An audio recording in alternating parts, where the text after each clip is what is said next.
તો એક મહત્વના સમાચાર સુરતથી મળી રહ્યા છે, તેના ઉપર નજર કરીએ તો સુરતમાં મહિલાઓને ગાળો ભાંડતું ભુવાનો વિડીયો વાયરલ થયો છે।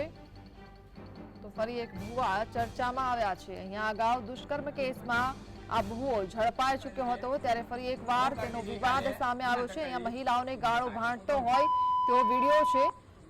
વળગાડ કાઢવાના નામે ભુવાના ધતિંગનો વિડીયો વાયરલ થયો છે। આ વિડીયોમાં ભુવો મહિલાઓને ગાળો ભાંડતો જોઈ શકાય છે। આ પહેલા પણ દુષ્કર્મ કેસમાં આ ભુવો ઝડપાઈ ચૂક્યો હતો, ત્યારે ફરી તેનો એક વિવાદ સામે આવ્યો છે। અહીંયા ધૂણતા ધૂણતા સામે મહિલાઓ બેઠી છે, ત્યારે તે મહિલાઓને વળગડ કાઢવાના બહાને તે ધૂણી રહ્યો છે અને મહિલાઓને ગાળો પણ ભાંડી રહ્યો છે।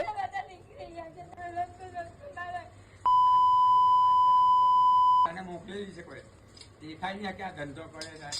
હા જલ્દી બોલ હું કરતી હતી કાલે હું નાટક કરી તું મને કાચો પોતો હે ઓય સમજાલા એક માઈવા દે એમ તો હે મને કાચો પોતો સમજતી હતી। તો સંવાદદાતા શાહીસ સુરતથી આપણી સાથે જોડાયા છે। શાહીસ, ફરી એકવાર આ ભુવો જે દુષ્કર્મ કેસમાં અગાઉ ઝડપાઈ ચૂક્યો હતો તેનો વિવાદ સામે આવ્યો છે। અહીંયા ગાળો ભાંડતો હોય તે રીતે જોઈ શકાય છે।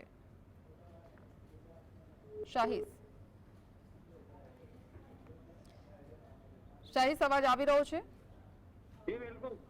જી જી, દુષ્કર્મના કેસમાં ઝડપાઈ ચૂકેલો ભુવો ફરી વિવાદમાં આવ્યો છે, શું જાણકારી?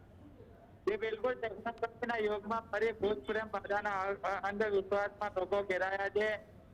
સુરતના અમૃતસર આવાસનો વિડીયો સામે આવી રહ્યો છે। અગરબત્તીના આપીને વળગાડ દૂર કરવાનો ભુવાનો દાવો સામે આવી રહ્યો છે। મહિલાઓના ગાળો ભાંડતો સોશિયલ મીડિયા પર વાયરલ થયો છે। દુષ્કર્મના ભુવો પકડાઈ હોવાનો બનાવ સામે આવ્યો છે। ભુવાનું નામ ઇમરાન ઉર્ફે ગોલી ભુવાનું સામે આવ્યો વિડીયો S2 આવાસનો છે અને ઘટનાને લઈને હવે પોલીસે આ વિડીયોના આધારે તપાસ ધમધમાટ શરૂ કર્યા છે। જી જી, આભાર।